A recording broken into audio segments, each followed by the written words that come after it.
자, 우리 오늘은 이제 12단원 포로 시대고요. 지난주 잠깐 기억하면 지난번이 이제 11번째 분열 왕국 시대였거든요. 자, 벌써 이제 기억이 나실지 모르겠는데 분열 왕국 딱 하면 떠오르는 게 남유다 그리고 북이스라엘.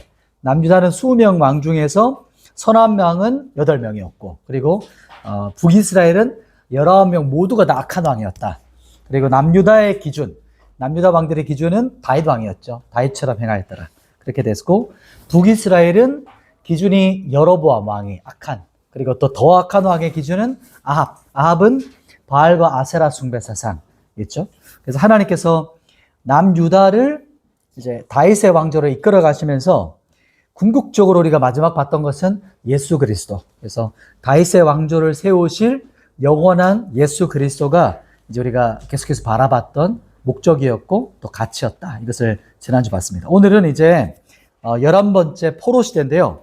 포로 시대는 이제 보게 될 것이 열왕기하 부분입니다. 열왕기하. 그래서 나라가 망해가는 모습을 살펴보면서 열왕기하 17장 이제부터 25장까지고 그리고 또 역대하가 이제 병행 본문이 29장에 36장인데 열왕기하 중점으로 좀 보고요. 그리고 뒷부분에 이제 아수르의 북이스라엘 망하고 바벨론의 남유다가 망하죠. 그 부분을 좀 살펴보면서 예레미야서를 중심으로 역사가 같이 가거든요. 역사와 예언의 말씀을 보면서 그 부분 이제 볼 거고요. 그리고 뒷부분에는 다니엘서, 이제 에스겔서에는 핵심만 보고 마지막으로는 다니엘서를 보면서 이제 포로 시대를 이제 마지막 살펴볼 텐데, 그리고 이제 다니엘서를 볼 때는요, 이제 느부갓네살의 꿈이죠. 그 부분을 통해서 이제 5대 제국 있죠. 5대 제국을 잠시 한번 살펴보고 오늘 이제 전체를 마무리하게 될 것 같습니다. 우리 첫 번째 한번 볼게요. 먼저 이제 열왕기하로 가보겠습니다. 열왕기하로 찾아가겠습니다. 열왕기하 17장입니다. 지난주 부분이라 조금 겹칠 수 있는데 이 부분은 이제 우리가 나라가 어떻게 망해가는가 그 모습을 좀 볼 거거든요. 열왕기하 17장. 열왕기하 17장에 보면 북이스라엘의 마지막 왕이 호세아였거든요. 보시면 17장 1절에 보이시죠? 호세아가 사마리아에서 이제 이스라엘 왕이 되었다 이렇게 나오죠. 그런데 여기 3절에 보면 아수르 왕 누가 나오죠? 살마네셀이 정복합니다. 그리고 조공을 바치게 하죠. 그런데 다시 또 어떻게 하냐면 배신해요. 그래서 애굽 왕 소를 섬기다가 5절에 보면 다시 또 아수르에 올라오는 게 되는 거예요. 그때는 이제 3년 동안 포위당하는 거예요. 에오사입니다. 3년 동안 점령당하고 결국에는 BC 722년에 나라가 망하게 되는 거죠. 이때부터. 그리고 아수르가 정복한 나라가 어떻게 했냐면 아수르는 이제 잔인하기로 또 소문이 나 있었어요. 그리고 이 사람들은 어떻게 정복했냐면 정복한 나라의 백성들이랑 다른 사람들을 섞어버리는 거예요. 그러니까 민족 이주 정책을 썼습니다. 그래서 섞어버려서 이게 민족성을 이렇게 조금 물타게 하는 거죠. 그래서 뭔가 이제 자꾸 반란하게 하는 것을 미리부터 이렇게 말살하는 거였고, 이때부터 사마리아에 이제 이방인의 피가 섞이는 거예요. 그때부터 우리가 잘 알고 있는 사마리아인이 생기는 겁니다. 이제 섞여가지고 개돼지 같은 걸로 이제 취급받았던 사람들이 여기서부터 이제 시작된 거죠. 혼합 정책으로. 그리고 쭉 넘어갈게요. 열왕기하 23장 가보겠습니다.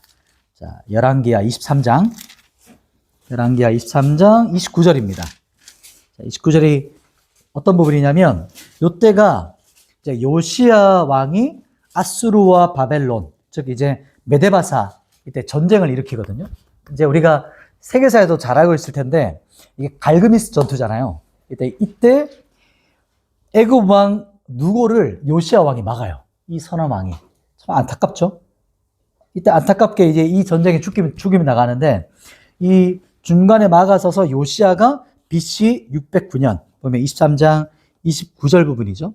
이때 부분에 무깃도가 나오죠. 무깃도 30절에 무깃도에서 이제 죽게 되는 거죠. 그래서 안타까운 죽음을 맞이하면서 이제 역대하 35장 20절에도 이 부분이 병행병문으로 나옵니다. 역대하 35장 20절에 여기서 이제 애굽도 어떻게 되냐면 유명하죠. 애굽이 이제 바벨론과의 전투에서 패하면서 이제 그 지역에 못 올라와요. 그리고 이제 바벨론이 이제 그 지역의 패권을 장악합니다. 그래서 세계사에서도 이때부터 이제 바벨론의 제국이 시작되어지는 그 부분이 나타나죠. 이제 아수르도 망하고요. 이제 요시아의 아들 요아스를 어떻게 했냐면 애굽이 이제 지고 나서 돌아가면서 요아스를 애굽으로 데려가요. 포로처럼 데려갑니다. 끌고 가는 거죠. 그래서 대신 보니까 조공 잘 바칠 것 같은 누구를 세우냐면 엘리야김. 그래서 여호야김을 왕으로 세워놓고 돌아갑니다. 그래서 이 부분이 23장 33절, 34절 부분이에요. 짧게 나오죠. 그죠? 이 부분에서 33, 34 부분에 원래 엘리야김인데 이름을 여호야김으로 바꾸면서 조공 바치는 걸 세우고 돌아가는 거죠. 그리고 바벨론의 BC 606년 이때 아수르를 함락합니다. 606년 이때부터 이제 세계 패권이 이제 바벨론으로 바뀌어지는 그런 세계사랑 연결되어집니다. 여기서 잠깐 한 가지 언급할 텐데 1차 포로 보면 이제 1차 포로는 1차 포로, 2차 포로 제가 보내드렸던 그거랑 연결돼요. 1차 포로 잠깐 연결할게요. 2차 포로 그리고 3차 포로는 멸망입니다. 이제 마지막 끝나는 지점이고요. 그래서 대상은 말로 좀 더 설명하겠지만 이렇게 조금 한번 할게요. 대상 시기. 대상은 이제 방금 우리가 봤던 여호야김입니다. 여호야김. 그래서 이 대상은 여호야김이고 그리고 바벨론에 갔던 사람은 누구냐면 다니엘이죠.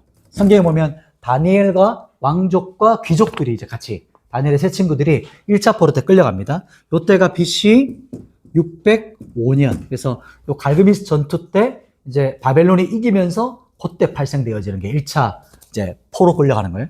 2차 포로는 여호야 이름 비세요. 뭘까요? 긴이에요. 김이었는데 긴으로 바뀌었어요. 그 다음 왕 여호야 긴이고요. 이때 일어났던 일입니다. 2차 포로가. 그리고 이때 끌려갔던 핵심 인물은 누구냐면 에스겔이죠. 에스겔이 2차로 바벨론의 그발강가 기억나시죠? 그 부분이 에스겔이고요. 이때 시기는 BC 597년쯤 됩니다. 597년. 그래서 597년쯤이고 3차는 마지막 나라가 망하는 거예요. 이때는 시드기야 왕입니다. 시드기야. 그래서 대거 포로 끌려가고 남은 자만 남죠. 이때. 그리고 이때 시기는 BC 586년쯤 됩니다. 이렇게 해서 1차, 2차, 3차란 말은 잘 안 쓰는데 1차, 2차 포로 그리고 3차는 마지막 나라가 멸망하는 거 586년 이렇게 진행되어집니다. 그렇게 해서 다니엘을 보면 이제 1차 포로거든요. 1차 포로 다니엘은 이제 예레미야를 통해 살펴볼 때 이제 다니엘에서는 5대 제국 환상이 이제 그때 나오죠. 느부갓네살의 꿈을 통해서 그 부분을 같이 살펴볼 거고 2차 포로 보면 이제 597년 BC 597년에 제사장의 아들이었어요. 에스겔이. 그죠? 그때 포로로 끌려가고 이때 끌려갔던 사람들은 지도자, 장인들, 또 핵심 리더들이 다 끌려가요. 결국에 비천한 자와 이런 사람들은 남았다. 이렇게 성경이 또 말하고요. 마지막 최후 포로 이제 나라가 망할 때는 시드기야 왕 때죠. 586년. 그리고 남유다 멸망하고 예레미야 통해서 우리가 이제 보게 될 것이 나라가 어떻게 망해가는가. 그리고 예레미야가 어떻게 눈물로 예언을 하고 하나님과의 관계가 어땠는가. 그 부분을 이제 보겠습니다. 자, 이제 예레미야로 넘어가 볼게요. 뒤쪽에 렘이죠. 선지자 예레미야로 예레미야 부분으로 가보겠습니다. 예레미야 1장입니다. 예레미야 1장 2절과 3절이거든요. 보면 예레미야 1장 2절 3절에 보면 예레미야가 얼마나 길게 이 선지 활동했는지 보여요. 뭐냐면 왕이 누가 나오냐면 2절에 누가 첫 번째 나오죠? 요시야가 있고요. 그리고 3절에 여호야김, 시드기야가 있죠. 근데 하나가 더 있어요. 한 명이 여호아스입니다. 그래서 4명의 왕들이 있어요. 그래서 요아스, 요아스, 여호야김, 시드기야 때 이제 일어났던 같이 그때 활동했던 왕이 바로 이 예레미야다. 이것을 기억하시면 되겠습니다. 그리고 바벨론의 남유다가 망하는 모습을 지켜봤던, 그래서 예레미야가 우리가 잘 아는 것처럼 예레미야는 눈물의 선지자 있잖아요. 눈물의 선지자. 그리고 왜냐하면 나라가 멸망하는 것을 경고하고 눈물로 계속해서 기도했고 하나님의 마음을 알고 있었던 이제 그런 선지자였습니다. 1장 볼게요. 1장 보면 예레미야가 소명받는 사건입니다. 그리고 예레미야가 환상을 보는 부분들이 나오는데요. 그리고 사명을 다시 한번 회복하는 부분입니다. 1장 11절. 11절 같이 한번 읽어볼까요? 예레미야 이제 첫 번째 환상입니다. 이제 비유와 환상이 12가지가 나와요. 그래서 여러분 성경에다가 이렇게 숫자 매기면서 표시해 보세요. 첫 번째입니다. 살구나무 가지 환상입니다. 11절 같이 한번 읽어볼게요. 시작. 여호와의 말씀이 또 내게 임하니라.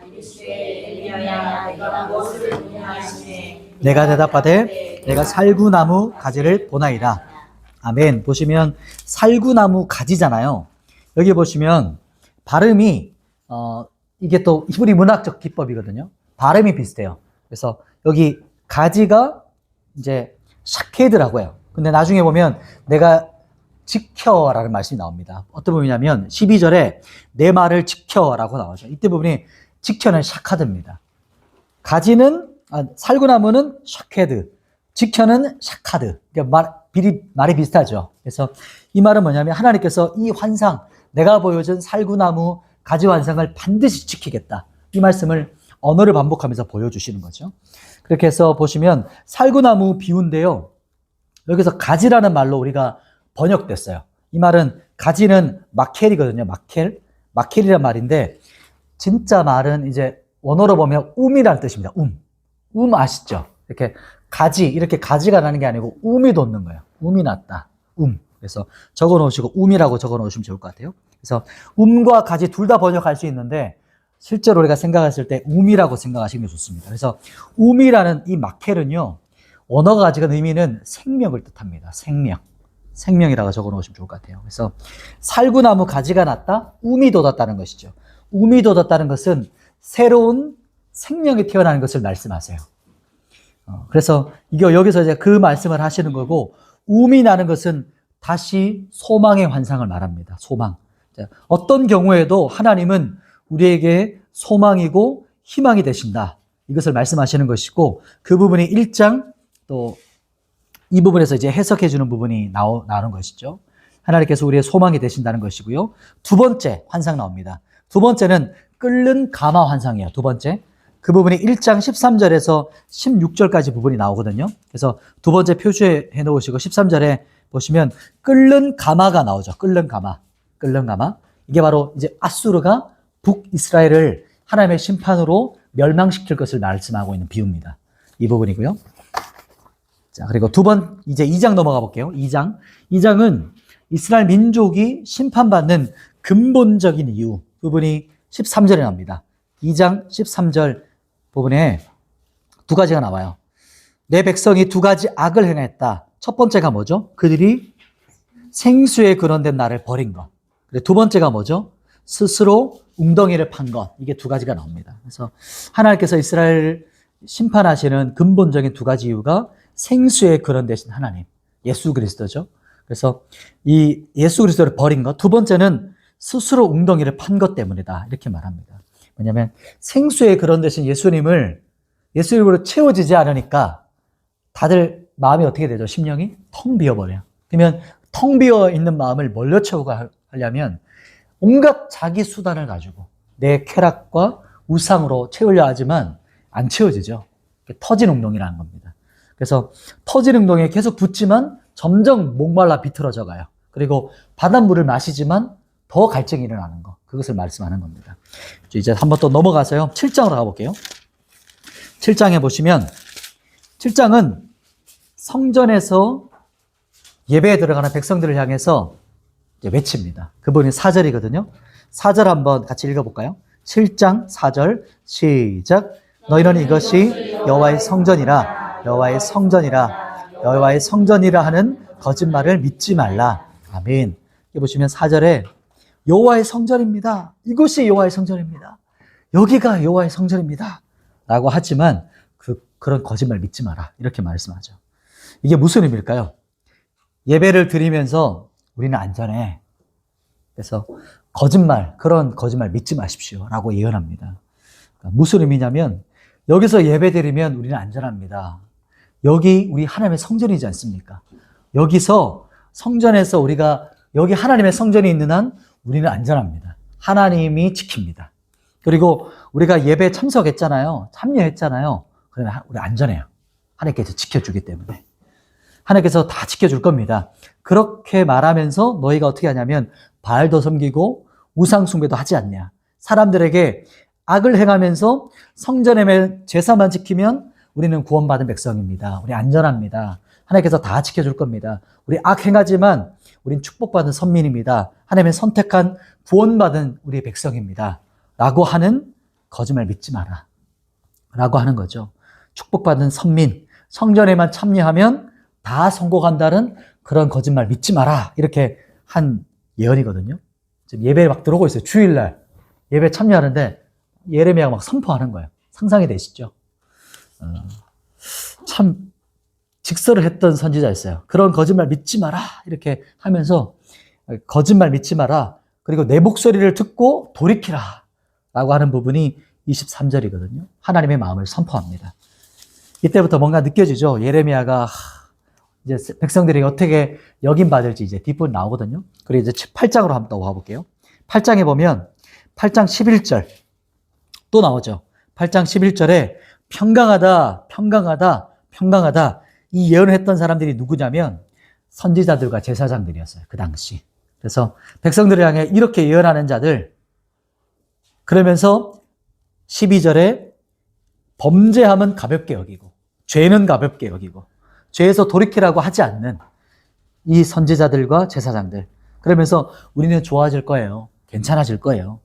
거짓 예언한 거죠. 18절 보시면 그때 예레미야가 어떻게 되죠? 슬퍼합니다. 이때부터 막 슬픔이 임해요. 그리고 그 전부터 임했겠죠. 슬픔을 고백하고 근심이 되어서 마음이 병이 들 정도로 마음이 아파합니다. 예레미야가.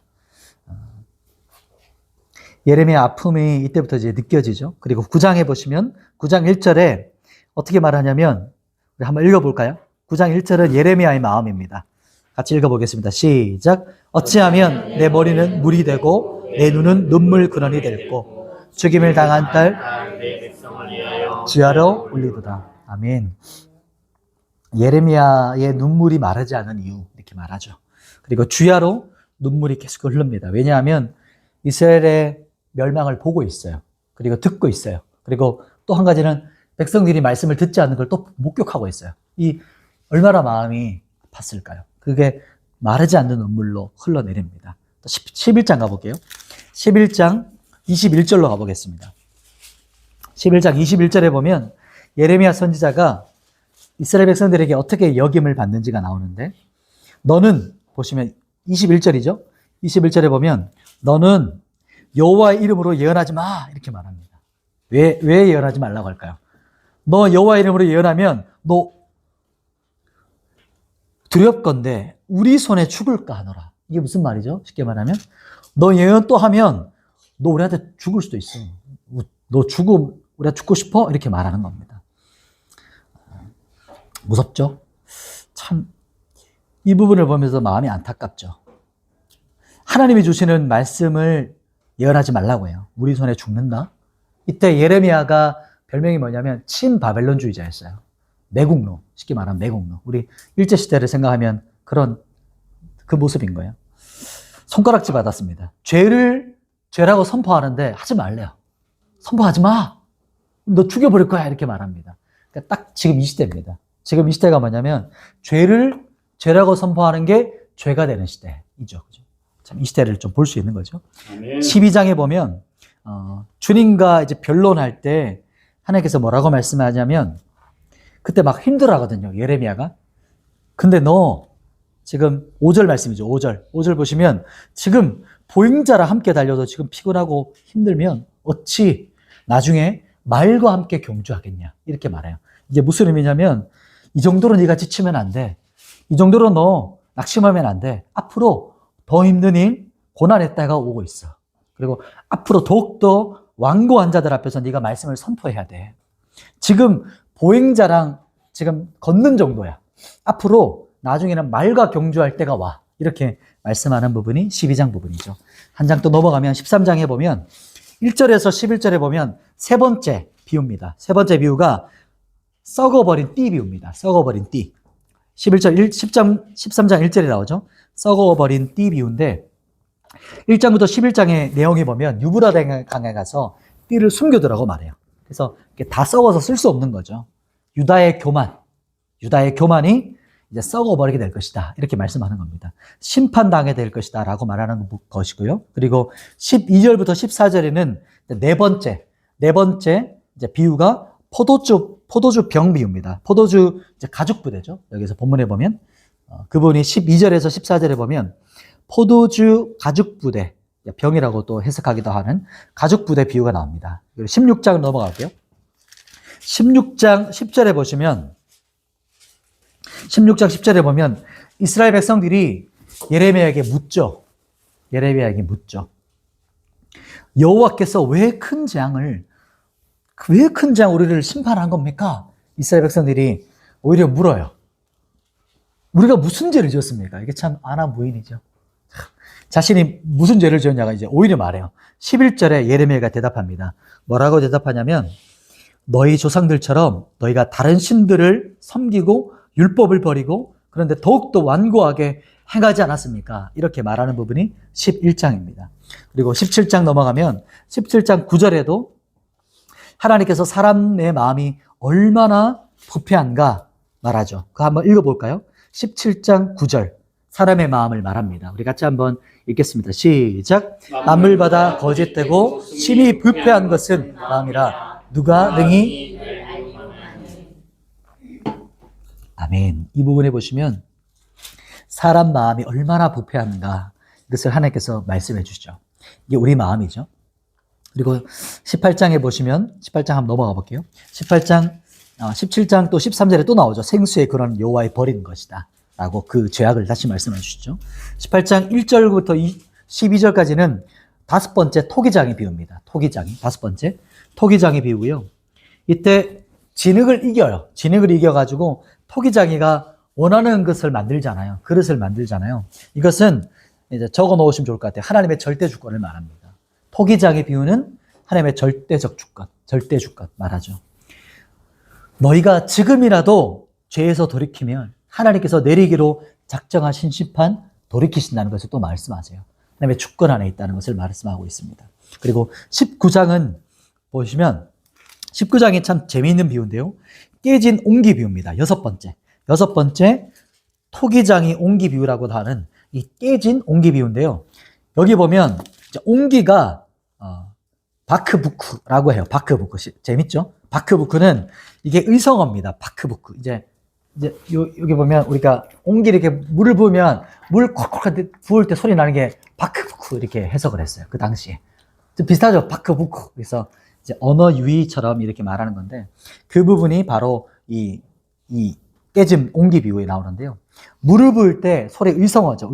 그래서 축복과 성공을 위해서 이 사람들이 어디까지 죄를 했냐면 자식까지 바쳐요. 그게 몰렉신이잖아요. 바알에게 바치는 거. 성공 위해서 자식까지 몰렉신은 인신제사였어요. 이렇게 있으면 배가 열려있거든요. 밑에서 불을 떼요. 거기에다가 갓난 애기를 이제 바치는 거예요. 애기를 바치면 또르르 굴러서 배로 쑥 들어가죠. 얘가 이제 태워서 죽게 되는. 그래서 나중에 이것을 그런 어떤 제사였습니다. 인신제사. 이게 이 시대도 마찬가지죠. 자식을 성공을 위해 세상에 바치는 것을 상징하는 겁니다. 세상 위에서 하나님께가 아니라 세상신, 세상 성공, 이게 학업, 성공, 직장, 성공을 위해서 바치는 걸 또 상징이 말하는 게 몰렉신입니다. 인신제사. 이게 그것을 경고하는 것이고 11절에 보면 도벳에 매장할 곳이 없을 지경에 인신제사로 드렸던 자식들을 묻을 공간이 없다. 너무 인신제사를 많이 하니까. 여기서 말하는 거 11절에. 그리고 13절에 보면 하늘 만상을 섬기는 태양신 숭배 사상이 나오죠. 이것은 이게 창세기부터 쭉 나오는 거예요. 태양신 숭배는 계속해서 나오는 겁니다. 바벨까지 연결되는 겁니다. 토기장이 이 비유 옹기를 깨뜨리겠다라고 하시면서 하나님께서 심판을 선포하시는 거죠. 21장은요. 이제 이 부분은 이제 역사랑 겹치는 겁니다. 시드기야 왕에게 바벨론이 이스라엘을 공격해 올 것이다. 그런데 하나님께서 회개하고 간구하라고 말하는 거죠. 근데 보시면 3절에 그렇게 말하지만 9절에 보면 갈대아 사람 바벨론에게 항복하라 이렇게 하는 부분이 또 나오는 겁니다. 21장 부분이. 자, 23장으로 좀 넘어가면요. 23장 5절입니다. 23장 5절에 보면 우리 같이 한번 읽어볼까요? 여기서 이제 다윗의 한 의로운 가지가 나옵니다. 예수 그리스도가 여기 나와요. 5절 부분 같이 읽겠습니다. 시작. 여호와의 말씀이니라. 보라, 때가 이르느니 내가 다윗에게 한 의로운 가지를 일으킬 것이라. 그가 왕이 되어 지혜롭게 다스리며 세상에서 정의와 공의를 행할 것이며. 아멘. 이번에 보시면 다윗에게 한 의로운 가지. 이분이 누구일까요? 예수 그리스도시죠. 그죠? 의로운 가지가 나올 것이다. 이렇게 말하는 겁니다. 그가 왕이 되어서 지혜롭게 다스릴 것이고 세상의 정의와 공의를 행할 것이다. 궁극적으로 예수 그리스도를 말하는 것이죠. 그리고 25절 부분으로 넘어가면요. 쭉 내려와서 25절 부분에 거짓 선지자들이 자기 마음대로 예언해요. 꿈꾸는데 뭐라고 말하는, 이게 쉽게 말하면 개꿈인 거예요. 자기 꿈. 자기 마음대로 꿈꿔놓고 자기 마음대로 예언해요. 그 말씀 듣지 마. 그 말 듣지 마. 이렇게 말하는 부분입니다. 25절 부분이. 그래서 하나님께서 우리나라 보호할 거야. 바벨론에서 우리를 구원하실 거야. 거짓 예언 믿지 마. 이거 얼마나 근데 믿고 싶은 거죠. 하나님께서 구원할 거라는 걸 믿고 싶은 거예요. 근데 자기 마음대로 하는 거래. 25절에. 그리고 26절에 거짓 예언하는 자들. 그 예언을 믿지 말라고 말하는 겁니다. 그 말씀이 쭉 나오고요. 그리고 24장에 보시면 24장 1절에서 10절까지가 일곱 번째 모아가 두 강주리 비유입니다. 일곱 번째가 모아가 두 강주리 비유. 24장에 이 부분이 마지막 때 비유랑 연결되거든요. 마지막 때 마태복음 24장이에요. 마태복음 24장. 요거는 제가 짧게 메모만 해드릴게요. 나중에 마태복음 24장을 살펴볼 때 이 부분 구체적으로 살펴볼 수 있을 것 같아서 이게 지워질지 모르겠다. 지워지네. 검은색은 잘 지워지네요. 이게 무화과 나무 비유인데요. 예수님께서 마지막 때를 말씀하시면서 무화과의 비유를 배우라 이렇게 말씀하시죠. 그 부분이 24장, 25장, 24장의 마지막 때 25장의 그 징조에 대해서 말씀하시거든요. 그래서 여기서 보시면 무화과 일곱 번째 비유에서 마지막 때 비유인데 마태복음 24장에 나와요. 그리고 이 부분은 또 연결되는 게 계시록입니다. 계시록 부분이고 이제 짝을 이룬다는 거죠. 여기서 2절에 보면 예레미야 2절에는 극히 좋은 무화과가 나오죠. 그리고 극히 나쁜 광주리가 나옵니다. 잠깐만요. 이거는 제가 길게 할 수 없기 때문에 그것만 단어만 적어 놓을게요. 왜냐하면 너무 이게 설명하다 보면 자세히 설명 안 하면 우리가 정확하게 이해를 못 할 수 있기 때문에 24장인데 이 부분이 연결되고요. 이때는 나중에 한 번 더 설명할 텐데 요 24장 있죠? 이 부분은 여기서 마지막 때 중에 예수님께서 말씀하신 거예요. 성전 문제가 나옵니다. 성전 문제. 본문까지 못 볼 거고요. 성전 문제가 나오고요. 두 번째는 징조입니다. 징조 안에 포함되어 있는 징조들이 있어요. 이때가 첫 번째가 내가 뭐라고 하죠? 내가 그리스도다. 내가 그리스도라고 하는 이제 거짓 선지자입니다. 거짓 선지자. 이때 예수님께서 말씀하신 것이 미혹받지 마라. 마지막 때는 거짓 선지자가 엄청나게 일어날 거다. 이때 말씀하시고 두 번째가 뭐냐면 이제 징조 안에 포함된 거예요. 징조 안에서 전쟁입니다. 전쟁들이 엄청나게 일어나게 될 것이다. 그리고 세 번째가 기근. 그리고 징조 중에 네 번째가 지진입니다. 그래서 이 일들이 엄청나게 징조로 하나님께서 말씀하실 것이고 징조에 대한 문제가 있고요. 세 번째는 환란입니다.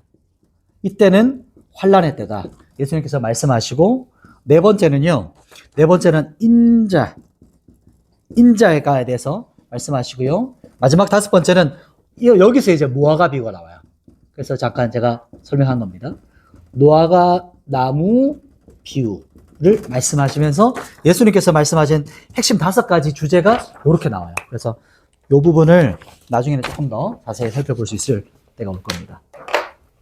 그래서 이게 마지막 때를 하나만 가지고 해석하면 안 돼요. 전체를 봐야 돼요. 같이 여기도 보고, 그리고 마태복음, 그리고 요한계시록 이렇게 함께 또 그 다니엘도 같이 나오거든요. 다니엘. 그래서 그 부분들을 같이 살펴보아야 되는 겁니다. 자, 이제 바로 다시 또 본문 넘어와서요. 무화과 비유가 나오는데 여기서의 1차적 비유의 이제 의미는요. 2절에 보면 극히 좋은 나무, 좋은 무화과 나오죠. 그리고 극히 나쁜 무화과 나오잖아요. 5절에서는 이제 해석해 주죠. 5절에 극히 좋은 무화과가 오히려 어떻게 되죠? 바벨론에 끌려가요. 바벨론으로.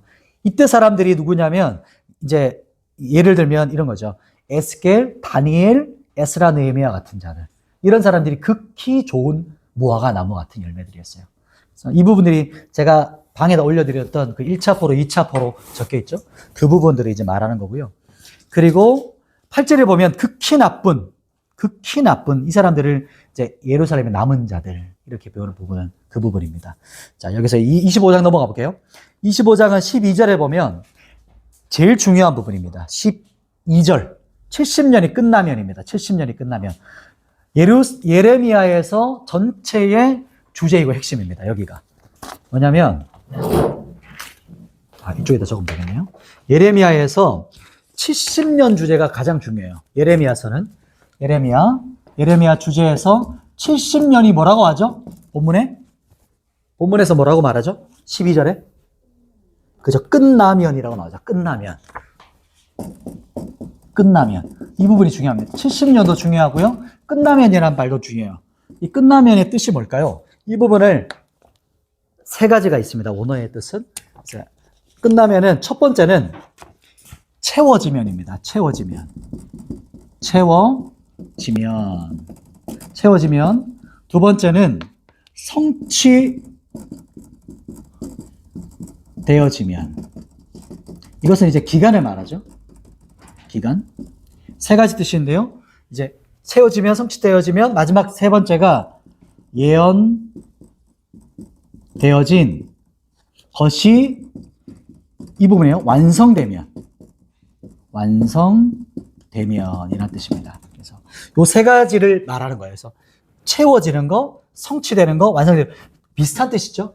조금 다른 의미를 가지고 있어요. 이 세 가지가 이제 원어에서 말하는 의미예요. 그래서 이 70년에 대한 것이 이제 희년 사고가 있죠. 그래서 안식. 그래서 땅이 7년에 한 번씩 쉬어야 되는데 못 쉬었던 그것을 횟수로 해서 70년을 강제로 쉬게 하겠다라는 것이고, 또 이 70년이 찬다. 그래서 끝난다라는 것은 채워졌다, 성취되어지는 것, 그리고 완성되는 것을 말해요. 그래서 예레미야부터 이제 지금 살펴보는 건데, 이 예언은 남유다 멸망 직전, 그리고 포로 시대, 포로 귀환 시대를 이제 연결해 주는 말씀이에요. 보시면 이렇게 나라가 망하기 전부터, 그리고 포로 이제 멸망 직전부터 지금 보고 있는 거예요. 그래서 포로 시대와 포로 귀환이 언제 될 거냐면 70년이 차면이라는 거죠. 그래서 쭉 연결되어지는 말씀이 이 12절 이 부분입니다. 11절, 12절 이 부분이에요. 그래서 25장 15절부터 넘어가면 이제 15절부터 38절은 여덟 번째 비유가 나옵니다. 여덟 번째 비유는 술잔 비유입니다. 진노의 술잔. 15절에 보면 진노의 술잔 나오죠. 15절에. 진노의 술잔 비유입니다. 이것은 하나님께서 진노로 심판하실 것이다. 온 열방을 통해서 진행하시는 것을 말하고 있는 부분이 이 25장 뒷부분입니다. 자, 26장에 보시면 26장 8절에서 9절이죠. 26장 8절, 9절 보면 예레미야가 예언하고 제사장과 선지자들이 백성들에게 이제 그리고 죽음을 경고를 받아요. 죽음을. 보시면 그 부분은 있고요. 그리고 27장, 28장 넘어가는 부분을 보시면 여기서 이제 아홉 번째 이제 비유가 나옵니다. 28장 이제 두 장에 걸쳐서 많은 비유가 뭐냐면 줄과 멍의 비유예요. 28장에다가 적어 놓으시면 좋을 것 같아요. 그래서 28장 부분에다가 줄과 멍의 비유. 멍에 기억나시죠? 이렇게 멍에 예레미야가 하고 왔는데 그것을 뺏어가지고 하나냐가 완전 막 부서뜨리는 그 거짓 선지자 하냐냐가 나옵니다. 하냐냐가 이제 어디에 나오냐면 28장에 보면 또 나오죠. 그리고 하나냐가 3절, 4절에 2년 안에 여고니아 왕자의 포로도 돌아오고 그리고 다시 이 나라가 회복될 것을 예언해요. 이게 거짓 선지자 예언이거든요. 근데 믿고 싶죠. 이런 예언을 하면. 나라가 회복될 거고 돌아올 거다. 이렇게 하면. 예레미야의 목에서 멍에를 꺾어버리고 뺏어버립니다. 나도 그랬으면 좋겠다. 멍에, 이 예레미야가 이 멍에를 메고, 그 부분이 9절이죠. 그죠? 멍에를 메고 나서 나도 너처럼 그랬으면 좋겠다. 평화의 예언자. 그러면서 이게 유명한 말씀이죠. 평화를 선포하는 예언자는 그 말씀이 성취되면 그것이 바로 증거가 된다. 이렇게 말하는 거죠. 그렇게 말씀하고, 이 예언이 남유다에 이제 성취되지 못하죠. 그리고 하나님께서 말씀하신 하냐냐가 예레미야의 목에서 빼앗았던 이 멍에를 부숴버렸잖아요. 하나님께서 예레미야에게 나무 말고 이번에는 새 멍에 메고 가라 그래요. 정말 참 이렇게 하나님께서 말씀하시고, 그때 예레미야에게 예언하시는 말씀이, 하나님의 말씀이 성취가 일어나는데 평화의 거짓 선지자 하나냐가 그 해에 죽습니다. 그게 16절이거든요. 예레미야가 다시 말씀하는데 너 죽을 거야, 금년에. 그래서 그 말씀이 성취되어지죠. 안타깝게도 평화를 선포했지만 성취되지 못하는 거죠. 그 부분이 16절입니다. 29장으로 넘어가면 29장에 진노 중에 심판 중에 있는 하나의 마음을 알 수 있는 말씀이에요. 이 말씀이 참 우리 마음에 울림과 애통을 줘요. 이렇게 막 진노하시고 계속해서 심판하시는데 하나의 본심이 뭔가를 말씀해 주는 부분이 좀 긴 본문인데 같이 한번 읽어보면 좋겠다 싶습니다. 우리 29장 10절부터 14절이거든요. 10절부터 14절까지를 같이 한번 하나님의 본심을 우리에게 말씀해 주고 있습니다. 같이 한번 읽어볼게요. 10절 시작. 여호와께서 바벨론에서 72년 차면 내가 너희를 돌보고 나의 선한 말을 너에게 성취하여 너희를 이곳으로 돌아오게 하리라. 여호와의 말씀이니라. 너희를 향한 나의 생각을 내가 아나니 평안이요 재앙이 아니니라. 너에게 미래와 희망을 주는 것이니라. 너희가 내게 부르짖으면 내게 와서 기도하면 내가 너희들의 기도를 들을 것이요 너희가 온 마음으로 나를 구하면 나를 찾을 것이요 나를 만나리라. 이것은 여호와의 말씀이니라. 나는 너희들을 만날 것이요 너희를 포로된 중에서 다시 돌아오게 하되 내가 쫓아보내었던 나라들과 모든 곳에서 모아 사로잡혀 떠났던 그곳으로 돌아오게 하리라. 이것은 여호와의 말씀이니라. 아멘. 70년이 차면 다시 돌아오게 할 것이다. 너희를 향한 나의 생각과 마음은 평안이야.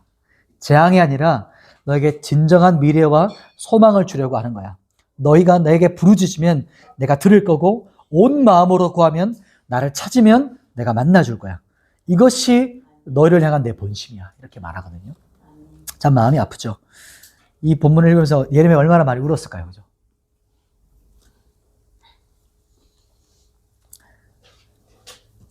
우리 32장으로 넘어가 보겠습니다. 32장 6절에서 15절이죠. 이때는 이제 10번째 비유인데요. 10번째 비유 아나돗 밭 비유입니다. 아나돗 밭을 사는 비유예요. 아나돗에 있는 밭을 친척이 와서 사라고 해요. 나라가 망하는 건 아는데. 참, 근데 하나님께서 뭐라고 하셨을까요? 그 밭을 사라라고 하세요. 지금 32장에 보면 바벨론이 예루살렘을 포위해요. 에워싸요. 33장에 보면 바벨론 항복을 외치던 예레미야는 지금 어디 있냐면 시위대에 끌려갔잖아요. 시위대 뜰에 갇혀 있어요. 시위대 뜰에 갇혀 있는데 갇힌 곳에 숙부가 와요. 그래서 뭐라고 하냐면 아나돗에 내 밭이 있거든. 그 밭을 좀 사. 이게 말이 돼. 근데 참 이게 하나님의 섭리였어요. 그래서 하나님께서 말씀이 임해서 그 땅 사라. 왜 사게 하셨을까요? 나라가 망하기 직전인데 땅 사서 뭐 해요? 근데 하나님께서 뭐라고 하시는 거냐면 반드시 내가 이 땅을 회복할 거라는 것을 말씀하는 거예요. 그래서 나라가 망하기 직전에 하나님께서 그 사라고 하시고, 왜냐하면 나라가 망하지만 70년이 차면 끝나면 반드시 회복될 거야. 이게 하나님의 확증인 거예요. 이 땅을 사는 것이 확증인 거라는 거죠. 그리고 33장 3절 이 말씀 우리 너무 잘 암송하고 있죠. 33장 3절 같이 한번 우리 선포해 볼까요?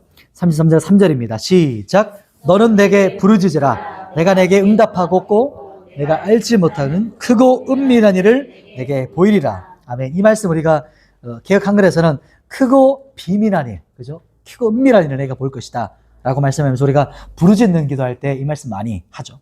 그리고 70년 후 회복하겠다는 하나님의 주권적 역사를 말할 때 33장에 쭉 나옵니다. 그리고 한 장 더 넘겨서요. 35장. 33장에 보면 15절에 또 공의로운 한 가지가 또 나오죠. 의. 16절에 우리의 의, 이때 말하는 이 부분이 예수 그리스도. 35장은 참 신비로운 가문이 나와요. 레갑 자손남들, 레갑 사람들. 이 레갑 사람들은 이스라엘 지파가 아니었거든요. 그런데 이 사람들은 가문이 명문 가문이에요. 이 사람들은 이 가문이 선조들의 가르침을 따라왔던 나시린처럼 그 포도주를 마시지 않았던 사람들이었어요. 참 엄청나죠? 선조들이 가르쳤다고 그 말씀 순종해요. 이 시대에 한번 보세요. 말씀인데 안 지키는 이스라엘 백성. 근데 선조들, 우리 아비가 가르쳤던 말씀 우리가 지켜오는 백성. 완전 대조되죠. 레갑 자손들이에요. 이 사람들이 있었고요. 그게 바로 35장 말씀에 레갑의 아들 8절에 선조 요나답이 말씀했던 것에 순종해서 우리가 평생 포도주를 마시지 않습니다. 이게 얼마나 대조돼요. 이스라엘 백성들은 말씀하지 마! 이렇게 죽여버릴 거야 라고 하는데 우리 선조가 우리에게 가르쳤던 말씀 우리는 지키고 있습니다. 라고 있는 가문이 레갑 자손들이었어요. 참 우리에게 주는 가문이 이게 교훈이 크죠. 36장 넘어갈게요. 36장에 보면 예레미야 예언을 바룩이라는 사람이 두루마리에 기록해요. 서기관이에요. 바룩. 그래서 예레미야가 예언하면 바룩에 적는 거예요. 서기관처럼. 그래서 성전에 이 말씀이 선포되거든요. 근데 21절에 보시면 이 성전에 선포될 때 예레미야가 했던 그 예언을 여후디가 이 말씀 앞에 너무 두려운 거예요. 그래서 이 말씀을 가지고 왕 앞에 선포하거든요. 그런데 말씀 선포될 때 왕과 신하들이 들어요. 어떻게 했을까요? 이 두루마리잖아요. 두루마리가 선포되면 밝은 두루마리 갖고 와. 그래서 어떻게 하냐? 쭉쭉 칼로 찢어요. 겨울이었어요.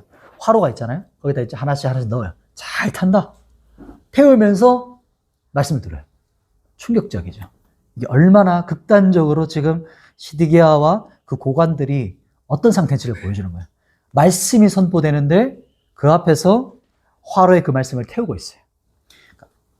얼마나 하나님의 교만하고 극단적으로 악했는지를 우리가 볼 수 있는 거죠. 참 우리가 이렇게까지 갈 수 있는 거예요. 사람이 말씀 앞에서도 어떤 마음 우리가 들어야 되는가를 이 본문에서 우리가 경고하는 말씀입니다. 37장 가보면 37장은 좀 안타까운 부분이에요. 왜냐하면 예레미야가 웅덩이에 갇혀 죽을 지경이에요. 이게 진짜 진창이거든요. 웅덩이가 던져버렸어요. 네 알아서 하라. 근데 거기서 웅덩이에 빠졌는데 막 죽을 지경인데 시드기야가 예언을 듣고 싶은 거예요. 다시 끄집어내. 너 뭐 혹시 뭐 들은 거 없어? 하나님께서 뭐라고 말씀하셔? 비밀이 꺼내거든요. 비밀이. 그 17절입니다. 17절에 보면 16절에 예레미야가 뚜껑 씌운 웅덩이에 들어가서 여러 날 만에 시드기야 왕이 사람 보내서 비밀이 물어요. 혹시 여호와께서 말한 거 들은 거 없냐? 있습니다. 예레미야가 좀 쉬었으면 좋았을 텐데 잠깐만 기다려주세요. 이렇게 했으면 있습니다. 라고 하면서 바로 말해요. 왜냐하면 다시 또 구덩이에 빠지거든요. 다시 또 떨어지거든요. 그래서 뭐라고 하냐면 왕이 바벨론의 왕에 넘겨질 겁니다. 이렇게 말을 해요. 예언해요. 참 안타깝죠? 다시 들어가면 그러면서 뭐라고 말하냐면 11절에 이제 그 38장 연결되거든요. 38장에 연결되는데 거기 웅덩이에 제발 던지지 마세요. 저 죽을 것 같아요. 다시 들어가면 저 죽을 것 같아요. 이해되시죠? 진창에서 막 사경을 헤맸던 그 부분이 나오는 겁니다. 지금 예레미야가 이 지경까지 가고 있습니다. 그리고 진창 속에 갇혀가지고 들어가면 죽을 것 같다 했을 때 진짜 사람들이 달려가요. 6절에 보면 예레미야가 진창 속에 빠졌죠. 그죠? 예레미야가. 그리고 7절에 왕궁 내시 구스인 에벳 멜렉이 사람들을 데리고 와가지고 6절부터 13절에 예레미야 구출 작전을 일으켜요. 에벳 멜렉이. 그래서 막 줄을 연결해가지고 옷까지를 해가지고 줄을 내려가지고 예레미야 선지자님 겨드랑이에 껴가지고 줄을 매세요. 그래서 막 사람들이 막 끄집어내는 거 얼마나 힘들었을까요? 줄로 안 될 거죠. 옷으로 막 겨드랑이에 끼고 해가지고 이렇게 끄집어냅니다. 그 부분이 이 부분이에요. 37장, 38장 부분.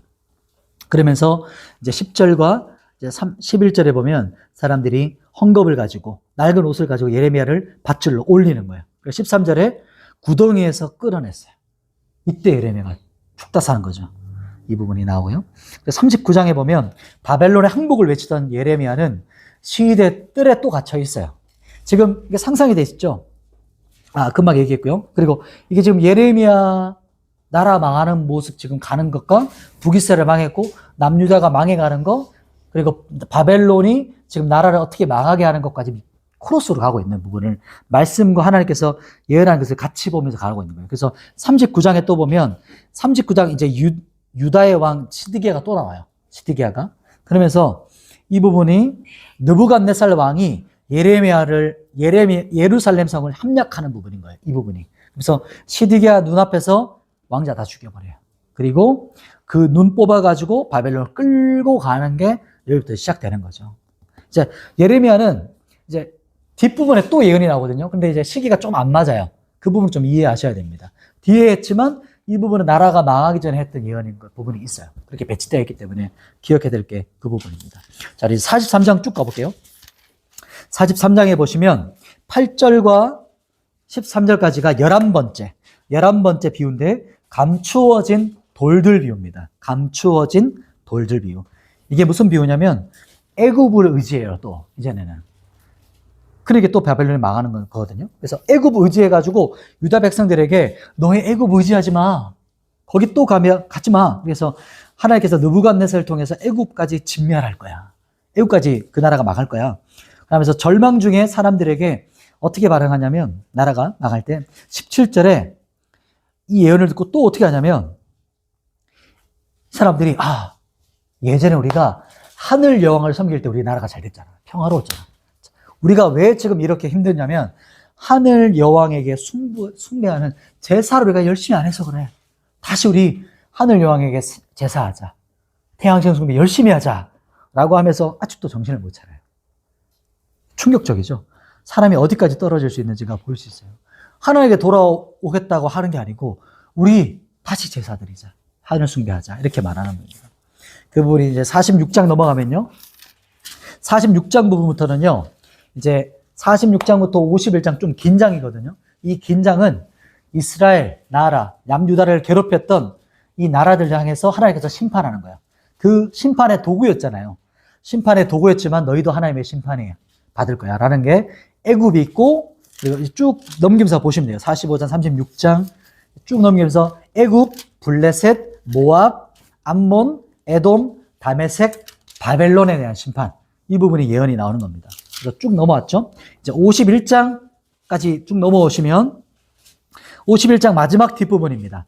59절에서 64절까지가 이 부분이 마지막 12번째 비유, 유브라데 강 속에 가라앉힌 책 비유입니다. 유브라데 강 속에 가라앉힌 책 비유. 그러니까 마지막 예언하고 나서 강에 책을 던지거든요. 이 비유를, 이 예언의 말씀을 적은 비유를, 책을. 이번에 이제 마지막 부분이고요. 이제 예루살렘 멸망 직전, 이때가 아마 BC 583년 경일 거다 예상을 해요. 그래서 아까 나라가 망한 부분이 있었는데, 이게 뭐지? 라고 해석할 수 있는데, 이게 바로 그렇게 좀 생각하시면 돼요. BC 583년 정도 때, 이때가 이 부분의 예언을 말한다고 생각하시면 돼요. 그래서 바벨론이 하나님의 심판으로 멸망할 것을 예언하는 거예요. 그리고 그 책을 강 속에 던집니다. 이게 마지막 51장이고요. 마지막 장이 52장이거든요. 마지막 52장은 이제 시드기야 왕의 통치 전체를 정리해줘요. 그리고 시드기야가 죽는 장면이 52장입니다. 그리고 이제 느부사라단 예루살렘 성전에서 바벨론 왕궁을 불사르고 그리고 예루살렘 성벽을 헐어버리죠. 그분이 52장 12절, 13절, 14절 나오죠. 그 부분이 바로 이제 나라가 망하면서 예루살렘 성벽이 이제 불살아버리고 헐어버리는 부분이 나오는 부분입니다. 자, 28절에 보면 제가 드렸던 그 1차, 2차, 3차 금방 적었죠. 이 보면 1차 공격이 성경에서 보면 28절이에요. 28절에 느부갓네살이 유다인 3023명을 포로 끌려가는 거. 2차 공격 29절. 2차 공격이고 이때 느부갓네살이 예루살렘 사로잡아간 자가 830명. 그리고 3차가 30절. 느부사라단이 마지막 공격이죠. 포로로 잡혀간 유다 왕 31절에 여호야긴이 다시 머리를 들어요. 이게 이제 전체가 52장에서 쫙 전체가 결론 지으면서 전체를 정리해 주는 겁니다. 마지막에는 이제 끌려갔었거든요. 포로로 잡혀갔었거든요. 유다왕 여호야긴이 머리를 들게 해주면서 어떻게 하냐면 밥을 같이 먹게 해주면서 마지막 부분이 소망을 얻게 하는 것으로 이제 마지막 장을 맺습니다. 이 부분이 이제 예레미야 부분이었고요. 자, 보시면 아마 성경 중심으로 봐가지고 제가 PPT를 안 넘겼는데 많이 생략됐어요. 오늘 여기 PPT에 보면 선지자 부분은 제가 다 넘겼고요. 그까지 하면은 너무 이제 감당이 안 되실 것 같아서 그 부분만, 역사랑 겹치는 예레미야서만 중심으로 봤습니다. 이제 예레미야 요 부분이거든요. 그래서 이렇게 짧게 설명되어 있는데 이 중요한 이제 스토리들이 그러니까 그림으로 상징되어 있지만 이 스토리들이 엄청나게 핵심적인 게 많아요. 예레미야는. 그래서 그 부분을 성경을 보면서 조금 자세하게 제가 설명을 드렸습니다. 자, 이번에는 이제 두 번째는 에스겔로 가볼 거거든요. 이제 요거는 다니엘인데 에스겔 보고 나서 다니엘로 좀 갈 거예요. 그래서 에스겔도 좀 길어요, 장이. 근데 에스겔은 전체를 다 보지 못하고 핵심만, 중요한 장만 볼 겁니다. 에스겔 가기 전에 예레미야 애가가 나오거든요. 예레미야 애가 3장 22절 부분이에요. 22절, 23절. 요 두 구절만 한번 읽어볼게요. 예레미야 애가는. 예레미야 애가는 누가 적었는지 모르지만 보통 예레미야라고 생각을 해요. 이게 눈물의 예언이거든요. 그런데 이런 심판 중에 예레미야 선지자가 소망하는 부분이 22절과 23절이에요. 하나님이 어떤 분인가를 말합니다. 그 부분이 22절, 23절 같이 한번 읽어볼게요. 시작. 여호와의 인자와 긍휼이 무궁하시도다. 우리가 진멸되지 아니함이니이다. 이것들이 아침마다 새로우니 주의 성질이 크심이 있소이다. 아멘. 아침마다 새롭고 늘 새로우니. 그 찬양 기억나시죠? 이게 예레미야 애가가 했던 눈물로 고백하면서 주님께서 주님 인자가 긍휼이 무궁하시다라고 했던 그 기대함. 눈물로 아마 이것을 예언했을 것 같아요. 그 부분이 예레미야 애가 이 부분이었고요. 이제 에스겔로 한번 가볼게요. 에스겔은 가장 중요한 장면을 살펴볼 텐데 에스겔 선지자는 BC 593년에서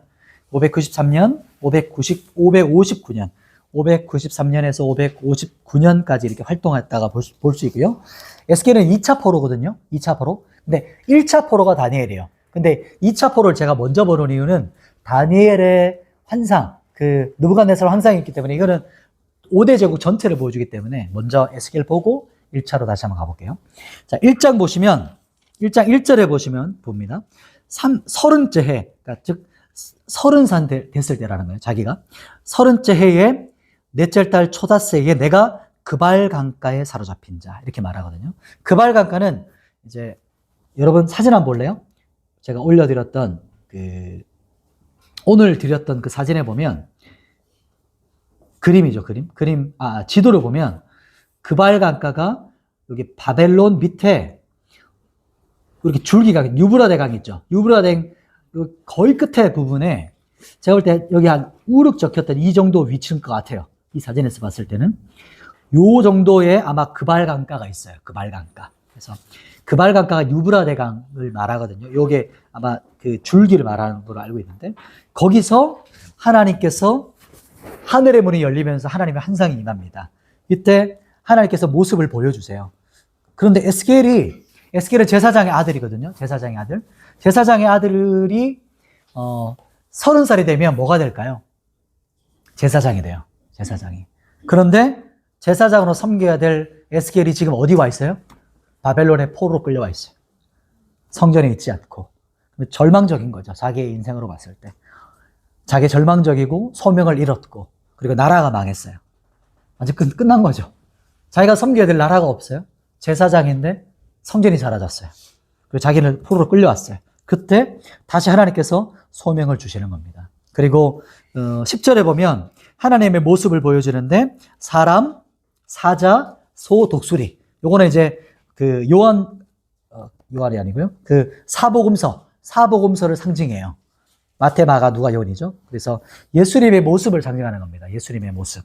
이것이 사자, 소, 그리고 독수리, 사람 이 모습을 말하는 거예요. 그리고 2장, 3장 넘어가 볼게요. 2장과 3장에서는 두루마리를 어떻게 하죠? 인자야, 이 두루마리를 먹어라. 3절 나오죠. 이 두루마리 먹어라. 이렇게 하는 부분. 8절 부분에 이 두루마리를 먹으면 3장 1절에 보면 이 두루마리를 먹었더니 3절에 이 맛이 꿀과 같이 달아요. 그런데 그 배에서는 어떻게 되죠? 쓰다라고 말씀하는 부분이 이제 3장 3절에 나오고 이 부분은요. 그러니까 계시록과 짝을 이뤄요. 그리고 시편 119편 기억나시죠?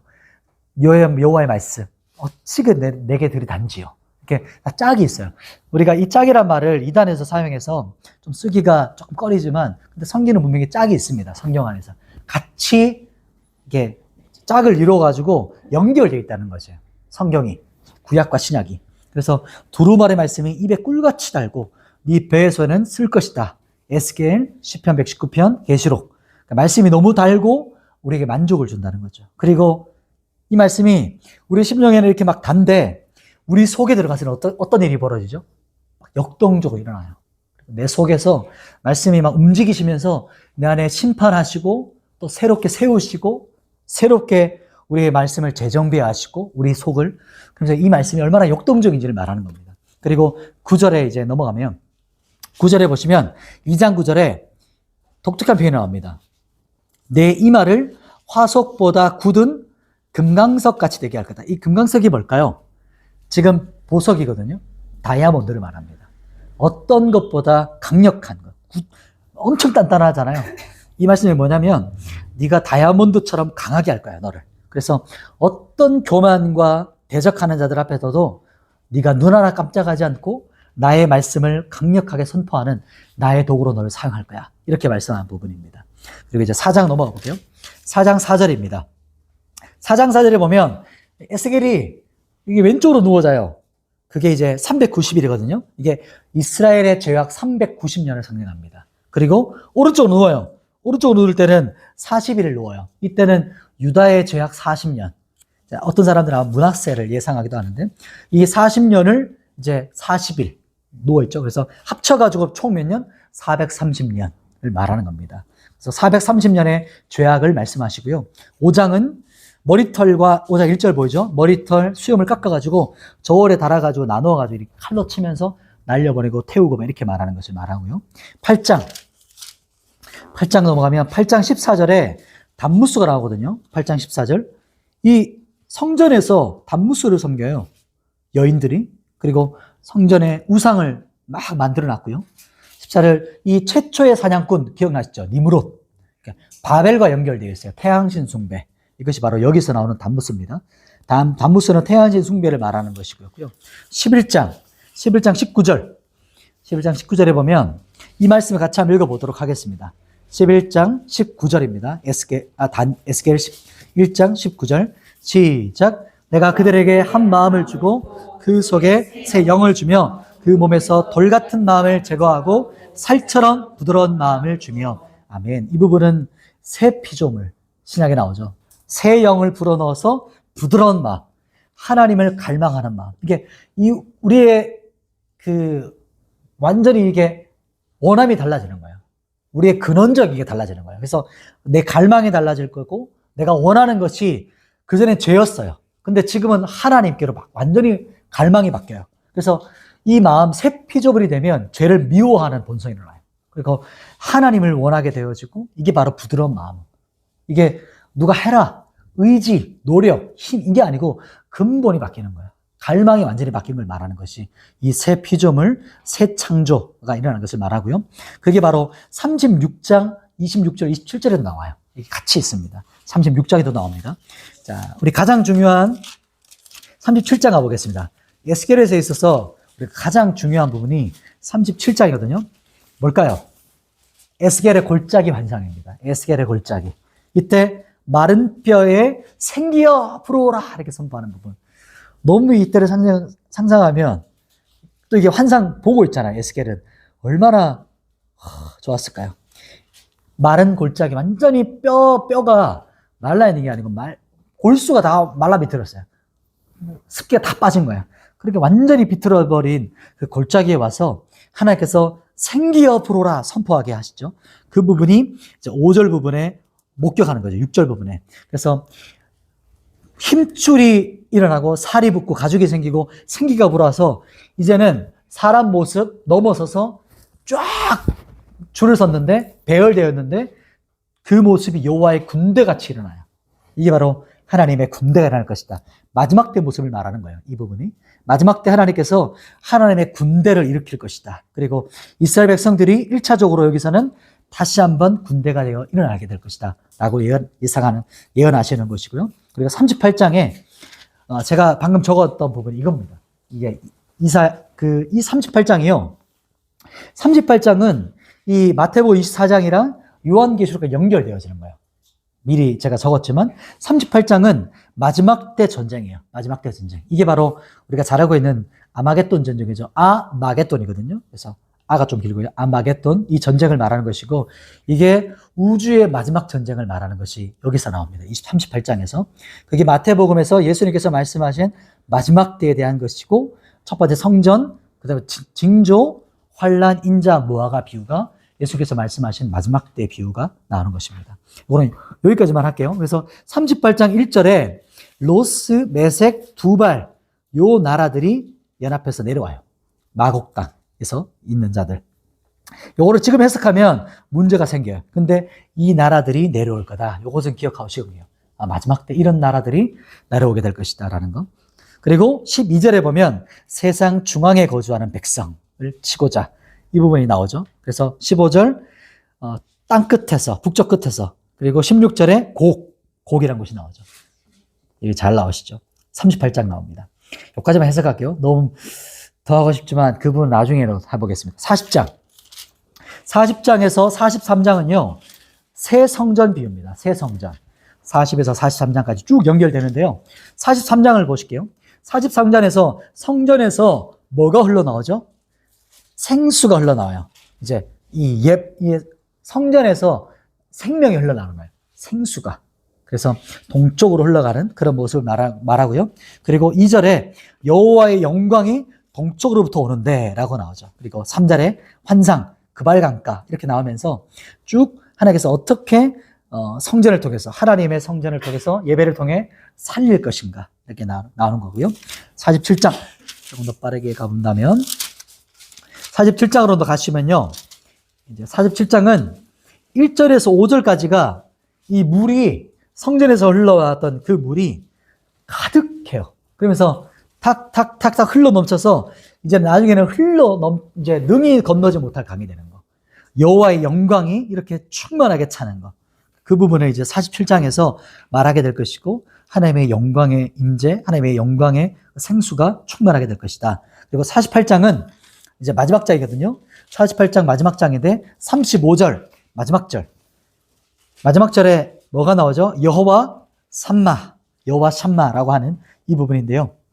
여호와 샴마는 원어의 뜻은 여호와께서 거기 계시다. 여호와께서 거기 계시다. 이게 어떤 의미일까요? 신약에서 임마누엘이에요. 임마누엘. 그리고 거기라는 것은 하늘의 성전을 말해요. 하늘의 성전. 성전 비유 계속 얘기했잖아요. 그래서 하늘의 성전, 거기 여호와께서 계시다. 거기 계시다. 그 뜻은 이 땅의 소망이 아니고 하나님의 나라가 소망이다 라는 것을 말하는 겁니다. 그래서 결국에는 이 땅 소망이 아니고 하나님 나라, 그 진정한 우리의 소망된 하나님의 소망을 가져라. 하나님 나라 소망을 가지고 나아가라 라고 하는 것이 이제 에스겔 마지막 부분을 여호와 샴마라고 하면서 마지막 부분을 핵심합니다. 자, 이제 다니엘을 볼 텐데 다니엘서 한번 볼까요? 다니엘은 12장이거든요. 그래서 아마 핵심을 또 보면서 봐도 잘 볼 수 있을 겁니다. 자, 다니엘은 우리가 잘 아는 것처럼 다니엘은 다니엘과 세 친구가 주인공이 아닙니다. 다니엘과 세 친구가 주인공이 아니에요. 근데 우리는 다니엘과 세 친구만 기억이 나요. 다니엘서의 진짜 주제는 세계 역사의 주인공이 바로 하나님이시다는 것을 말해요. 이게 바로 다니엘서의 핵심입니다. 하나님께서 나라가 망하게도 하시고 쇠하게도 하시는 분이 하나님이시다. 그게 다니엘서의 핵심입니다. 그리고 하나님께서 나라가 망하게 하고 포로로 끌려가는 상황에서도 이제 5대 제국을 말할 거거든요. 온 세계 왕들의 통치자세요.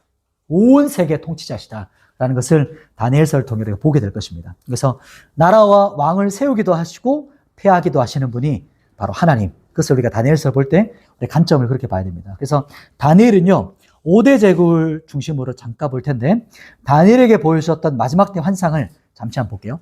자, 1장부터 잠깐 보겠습니다. 1장은 우리가 잘 아는 그 다니엘과 세 친구가 나오죠. 그러면 여호야김 때, 이때 바벨론으로 끌려갔고, BC 606년입니다. 이때가. 그래서 BC 606년이 3절 부분이에요. 이때 어떻게 되죠? 왕이 끌려갈 때 이때 사람들이 보면 왕족과 귀족들이 끌려갔어요. 왕족과 귀족들. 그때 갔던 사람들이 바로 다니엘이에요. 다니엘의 세 친구들. 그러니까 다니엘은 왕족이었거나 귀족이었다라고 생각할 수 있는 거죠. 핵심 헤드십 어떤 아마 엘리트 집단 그리고 왕족들, 귀족들이었어요. 그런데 6절에 보시면 다니엘과 세 친구가 포로로 끌려갔잖아요. 그런데 바벨론 한가운데, 이 바벨론은 지금을 상징하거든요. 현 시대. 그리고 바벨론은 이 다니엘서도 그렇죠. 지금 우리 살아가는 이 시대를 말해요. 바벨론 한가운데서 우리가 어떻게 살아갈 것이냐. 그것을 말하는 겁니다. 그런데 이 세 친구가 뜻을 정해요. 뜻을 정해서 지혜롭게, 이게 참 지혜로웠어요. 지혜롭게 환관장을 통해서 이제 나시린처럼 우상에게 먼저 드려진 왕의 음식을 먹지 않고 포도주를 마시지 않고 채식으로 이것을 합니다. 그러면서 하나님께서 10배의 죄를 주시죠. 이 부분이 이제 1장 부분이 우리 잘 아는 그 부분의 이야기고요. 2장 넘어가면 이제 우리가 보게 될 게 이겁니다. 2장에 느부갓네살이 꿈을 꿔요. 근데 꿈을 꿔놓고 꿈을 꾸고 너무 번뇌해요. 이게 얼마나 강력했을까요? 이게 온 세계 열방, 온 세계사를 하나님께서 다스리시는 그 꿈을 느부갓네살에 주신 거거든요. 근데 꿈을 알려주지도 않고 무당들을 다 불러요. 박수 무당들 다 불러요. 바벨론에. 다 왔는데 내 꿈을 너에 맞추고 꿈 해석해! 라고 하거든요. 그 무당들이 자, 그럼 꿈을 알려주십시오. 꿈 맞춰! 뭐죠? 꿈이 뭐냐고. 꿈도 알아내. 이렇게 황당하죠. 그런데 억지를 부려요. 막 죽을 상황에 처하죠. 그 부분이 바로 5절이죠. 그죠? 너희가 만일 꿈과 그 꿈 가져. 꿈도 해석하고 그 해석도 해. 하면 쪼개질 거야. 너희 몸이 쪼개질 거야. 참. 그런데 다니엘은 이제 흔들리지 않습니다. 이렇게 여유롭죠. 그러면서 이제 꿈을 해석해 주면서 다니엘이 일어나서 느부갓네살의 꿈을, 그 부분이 이제 32절부터거든요. 32절, 31절에 큰 신상을 보잖아요. 큰 신상 앞에 섰는데 라고 이제 다니엘이 하나님께서 주셨던 꿈까지도 말해주고 꿈도 해석해줘요. 하나님의 꿈을 해석. 엄청나죠? 그 부분이 32절부터 해석해 주는데, 자, 32절과 33절, 그리고 34절까지 한번 읽어주시겠어요? 32절, 34절까지 한번 읽어주시겠습니다. 시작. 세상의 모든 순금이요 가슴과 동안은 뇌지요 내가 어떻다리는 것이요 그 종아리는 죄요 바람가는 죄요 가만은 진리이요 또 왕이 무슨즉 내세하면 세상의 죄와 내게 아래서서 거두리니. 아멘. 자, 보시면 제가 그림을 잘 못 그리지만 그림에도 한번 그려보겠습니다. 이 신상을 우리 유아틱하게 한번 그려볼게요. 자, 신상이 있어요. 저 있죠? 저 신상이 있지만 이제 우리 해석을 위해서 이렇게 있습니다. 자, 보시면 첫 번째가 금이에요. 머리가 뭐로 돼 있죠? 머리가 뭐로 돼 있죠? 금으로 돼 있거든요. 순금. 여기서 말하는 금은 어떤 제국을 상징할까요? 머리입니다. 그리고 금으로 되어 있어요. 순금으로. 이때의 나라는 이제 바벨론입니다. 지금 나라. 바벨론을 상징하는 나라입니다. 그리고 그 두 번째 볼이 뭐죠? 가슴과 이 배까지 말합니다. 배. 그래서 배, 이렇게 상징하는 이 부분은 두 번째는 가슴과 두 팔로 됐대요. 두 팔. 그러니까 즉 상징이 메데바사의 연합군을 말해요. 메데바사는 어떤 나라일까요? 페르시아를 말합니다. 페르시아. 이때는 뭘로 되어 있죠? 두 팔은 은으로 되어 있고 이게 페르시아입니다. 페르시아. 페르시아는 역사적으로 메데와 바사가 합쳐진 나라. 그래서 원래는 계속해서 메데 나라, 바사가 따로 있었거든요. 나중에 합쳐서 이제 어떻게 보면 이게 형제 나라기도 해요. 이제 양쪽 똑같이 그렇게 되면 다리오가 아마 이제 합치는 듯. 그리고 네 번째, 하나, 둘, 세 번째죠. 세 번째는 이게 배와 넓적다리를 말해요. 배와 넓적다리까지 합쳐져 있는 나라. 이때는 어떤 나라냐면 노스로 돼 있죠. 노스로 돼 있어요. 이때는 헬라입니다. 헬라를 말할 때 보통 같이 말하는 게 뭐죠? 헬라 그리스. 그래서 헬라 그리스고요. 이때 나라고 요게 이제 내라고 마지막 다섯 번째 잠깐만요. 남았네요. 로마. 이때는 철로 돼 있죠. 종아리로 돼 있는 철의 나라. 철의 나라가 어떤 나라죠? 역사 가운데 로마 가장 강력했던 나라. 로마고요. 환상에 볼 때 발이 있어요. 발인데 발은 쇠랑 진흙이랑 섞여 있어요. 쇠랑 진흙이랑. 이 발이 그러니까 철이죠, 철. 쇠랑 진흙이랑 섞여 있는데 본문에 보면 뭐라고 말하냐면 41절에 나오거든요. 쇠와 진흙이 섞인 것을 보셨은즉. 그런데 43절에 보면 섞여 있는데 섞이지 않아요. 이 뜻이 이해되죠? 섞여 있지만 연합되지 않는 나라. 이게 바로 이제 연합국을 말해요. 근데 보통 조심스럽긴 하지만 이게 연합국이거든요. 보통 보통 제가 배웠던 거기서는 아랍 있죠. 아랍 연합국, 모슬렘. 같이 있지만 나라에 속해 있지만 섞이지 않아요. 연합되지 않아요. 자기만의 색깔을 가지고 있는 나라. 그래서 요거는 그냥 해석입니다. 해석이에요. 그래서 연합국인데 쇠와 진흙이 섞여 있는. 근데 지금 요 시대로 봤을 때 아랍 연합군이 아니겠는가? 모슬렘 나라들이 아니겠는가? 이렇게 조금 더 있어요. 해석합니다. 자, 그리고 이제 5대 제국 부분을 이제 살펴볼게요. 5대 제국. 자, 나라가 5대 제국을 볼 때 첫 번째는 제국은 아니었어요. 애굽이 있어요. 애굽은 이제 요셉 출애굽 때 배경이죠. 창세기도 나오지만 창세기랑 이제 출애굽기 이제 요셉이 핵심 인물이죠. 요셉. 그런데 애굽은 보통 옛날부터 있었으니까 1500년까지 정도가 강대한 나라였습니다. 근데 이때 출애굽 때 군대가 진멸되면서 나라가 제국으로 형성되지 못해요. 그래서 이제 그 지역만 남아있게 되면서 제국으로 치진 않습니다. 이제 첫 번째 제국을 볼 때 성경에 나오죠. 어떤 나라죠? 북이스라엘 망하게 했던 나라. 그렇죠. 아수르입니다. 아수르는 역사적으로 BC 700 조금 다를 수 있지만 이렇게 해석해요. 783년에서 612년 정도로 말하고요. 우리가 성경을 생각하면 성경에서 나왔던 인물이 누가였죠? 사네립입니다. 사네립이 있고 이때 왕은 히스기야였어요. 히스기야 왕 때 쳐내려 와가지고 눈물로 건식하면서 기도했던 이사야와 함께 기도했던 그 부분 기억나시죠? 그리고 이제 아수르는 엄청 잔인했어요. 사람으로 장대 꽂아가지고 막 세우고 목 자르는 거는 뭐 기본이었고요. 막 그렇게 두려움을 줬어요. 반란하지 못하도록. 그래서 전쟁하기 전에 이미 전쟁이 끝나요. 쳐들어간다 하면은 다 항복. 무서워서. 그런 나라가 아수르 나라였어요. 그리고 또 하나는 이제 BC, 성경에서 보면 BC 722년에 우리 북이스라엘을, 나라를 망하게 했던 나라가 아수르. 이제 역사 가운데. 그리고 이제 요때 사마리아인 있죠. 사마리아인이 민족 이주 정책 때문에 섞어버렸다고. 그때부터 이때 사마리아, 성경의 배경이 시작된 게 아수르입니다. 그리고 두 번째 이제 제국을 보면 아수르 제국이 있고요. 두 번째 제국은 어떤 나라일까요? 그렇죠. 바벨론입니다. 바벨론이 있고, 바벨론은 BC 626년에서 539년. 이렇게 보고, 여기서,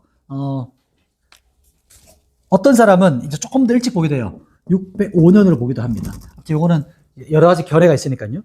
그렇게 되고, 바벨론은 유명한 역사 가운데 전쟁이 갈그미스 전투거든요. 그게 성경에도 나오기 때문에. 갈그미스. 기억나시죠? 우리가 방금 살펴봤죠?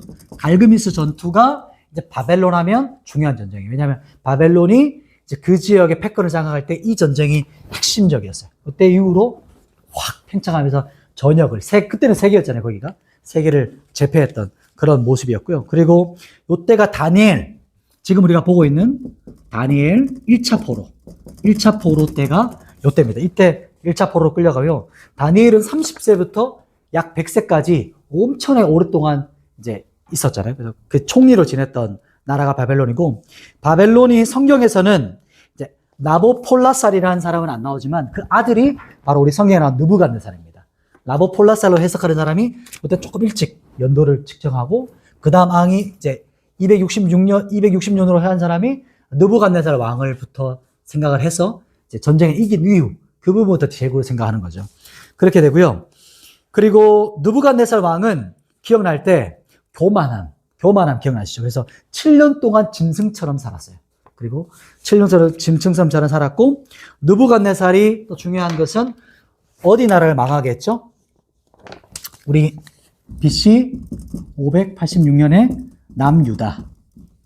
남유다를 망하게 해서 그때 이제 바벨론이 성경에서 중요한 나라입니다.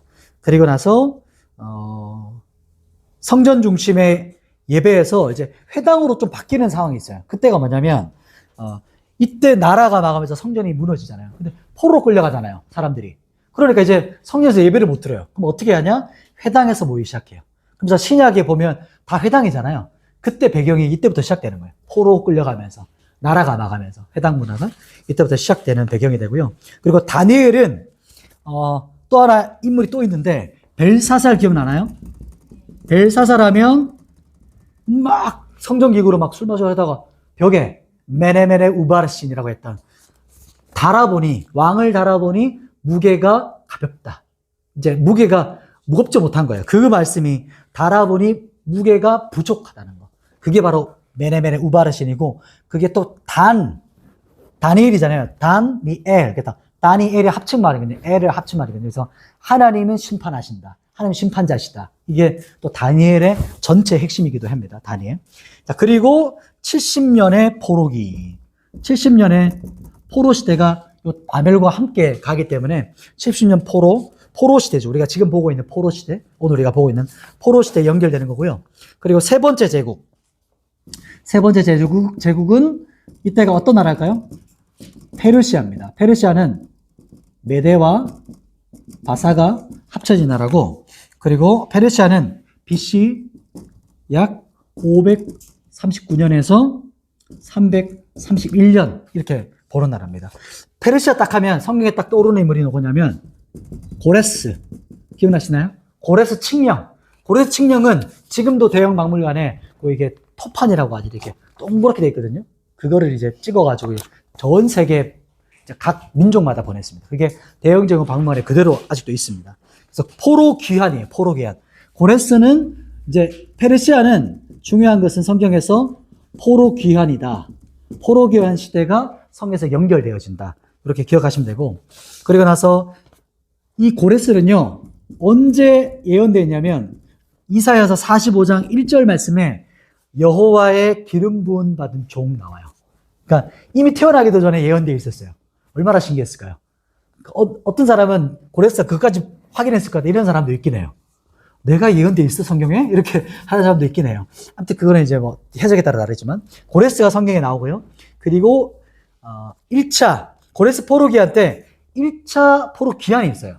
1차 포로기한. 1차 포로기한은 성경에 보면 수룹바벨과 예수아는 제사장입니다. 예수아가 연합된 1차 포로가 있고요. 2차 포로의 중심 인물은 에스라입니다. 에스라. 3차는 잘 아시는 누구죠? 느헤미야입니다. 그래서 1차 포로, 2차 포로, 3차 포로 쭉 진행되어지는데, 그때 있었던 나라가 이제 페르시아 이때 일어났던 나라고였고요. 그리고 요때 또 성경에 보면 또 한 가지가 그 에스더 있죠. 에스더 보면 남편이 아하수에로 왕이잖아요. 근데 역사에서 보면 크세르크세스 왕일 것이다라고 예상을 합니다. 이제 예견을 하고, 그리고 에스더와 모르드게가 페르시아 제국 때 있었던 그 인물인 거죠. 그렇죠? 요 인물들이 다 이렇게 이제 있는 겁니다. 그리고 아닥사스다 왕이 바로 느헤미야 때 역사적 인물이에요. 아닥사스다 요때. 그래서 요 끝나고 나면 그 다음에 뭐가 열리죠? 이때 이후는 성경에서는 400년 침묵기가 열리고, 그러나 세계사는 쭉 연결되잖아요. 세계사는 멈추지 않죠. 성경은 하나님의 예언이 끝났어요. 400년 동안 하나님께서 말씀을 주지 않으셨어요. 이제 국수적으로. 그런데 그 다음 제국은 하나, 둘, 셋. 그 다음에 네 번째죠. 네 번째는 어떤 나라일까요? 헬라입니다. 헬라, 그리스라고 하는, 헬라 딱 하면 떠오르는 왕, 알렉산더 있죠. 알렉산더가 있고요. 근데 뭐 성경에는 나올 수가 없죠. 이때는 BC 331년부터 63년까지 거의 이제 성경 직전까지 있는 그 나라죠. 로마가 나중에 이제 마지막 성경 신약과 배경이 같이기 때문에 그거는 나중에 중간세에서 볼 거고요. 이제 알렉산더가 그러니까 가장 넓은 나라를 정복했고, 근데 알렉산더 젊은 나이에 훅 죽잖아요. 그러면서 나라가 네 개로 쪼개지죠. 우리 성경이나 우리에게 또 중요한 인물은 누구냐면, 이제 애굽을 중심으로 프텔로미 왕조, 그죠? 애굽을 중심으로 프텔로미 왕조, 그리고 또 성경에서 안티오쿠스 에피파네스가 유명한데, 왜냐하면 이 사람이 성전에다가 가증한 걸 세워요, 거기다가. 제가 듣기로는 아마 돼지 피를 막 하고 성전에다가 막 제우스 신 막 이런 것들을 막 상상도 못할 일을 벌인 거예요. 이 성전에다가. 그 사람이 안티오쿠스 에피파네스, 이 사람입니다. 그때가 BC 이제 역사관에 있어요. 165년에 예루살렘 성전에 가증한 것을 세웠다라고 하는 시대가 되고요. 165년. 네. 그리고 로마 시대는 이제 신약 시대랑 연결되기 때문에 이거는 나중에 한번 또 보도록 하겠습니다. 이렇게 해서 5대 제국이 쭉 지나갑니다. 다니엘서를 보면서 이제 5대 제국에 대한 이야기가 나오기 때문에 잠시 한번 우리 쭉 설명을 보면서 성경 이제 구약 쭉 한번 이렇게 보게 됐고요. 이제 다니엘서 마지막 정리하면서 다니엘서를 마지막에 봤던 이유도 이겁니다. 하나님께서 세계 전체를 경영하신다. 하나님께서 모든 것을 다 주인이시라는 거죠. 이게 거대 담론이기도 하지만 결국에 세계사는 하나님께서 원하시는 대로 이끌어 가신다는 거. 그게 바로 이제 의미입니다. 세계 경영사. 그리고 다니엘 환상 이제 부분에서 2장의 마지막 부분 34절과 35절 있죠? 이 부분을 같이 한번 읽고 이제 정리하겠습니다. 우리가 아까 금방 그 2장이죠. 2장 34절, 35절 두 절입니다. 우리 두 절 같이 말씀을 같이 한번 또 읽어볼게요. 시작. 또 왕이 보신즉 손을 대지 아니한 돌이 나와서 신상의 새와 진에게 발을 붙여 부서뜨리매 그때 새와 진흙과 물과 은과 금이 다 쏟아져 여름 타산바다에 같이 되어 바람에 밀려간 곳이 없었고 우상을 친 돌은 태산을 이루어 온 세계에 가득하였나이다. 아멘. 돌이 날아와서 썩기지 않은 발 있죠. 새와 흙을 팍 부서뜨리고 모든 나라가 다 부서져요. 그리고 이 돌이 날아온 돌이 어떻게 되죠? 태산을 이룬다. 이 돌이 누구실까요? 예수 그리스도시죠. 이 돌이 바로 하나님의 나라만 온 세계에 가득하고 모든 것들은 다 사라질지라도 하나님의 나라, 예수 그리스도 그 나라가 오직 홀로 하나님의 나라만 세워질 것이다. 이렇게 말하는 겁니다. 말씀을 우리 정리할게요. 강의했던 것을 쭉 정리하면 이스라엘 나라가 망해가죠. 안타까움과 애통으로 눈물로 바라봤던 눈물의 선자 예레미야. 그죠? 하나님의 마음으로 애통했어요. 아팠어요. 그리고 막 눈물로 예언하지만 아무도 듣지 않아요. 죽이려고 해요. 그러니까 죽을 고비를 몇 번 넘겼어요. 그리고 나라가 망해가는 것을 목격하고 있어요. 얼마나 애통하는 자였겠어요. 그죠? 그래서 그 모습을 보면서 그러니까 하나님 불붙는 마음이 그 안에 항상 있었고 그 마음으로 예언했고 또 우리가 이 예레미야를 보면서 우리가 어떤 마음으로 교회를 섬기고 하나님 나라를 세워가고 섬겨야 되는가 그래서 좀 기억하게 되는 거고요. 그리고 에스겔을 보면서는 새 성전, 하나님의 생수 그리고 하나님의 생기, 하나님의 생명이 흘러올 때 예배를 통해서 예배 안에서 우리 안에서 터져나오는 생수, 성령 하나님을 통해서 생명의 강이 흘러간다.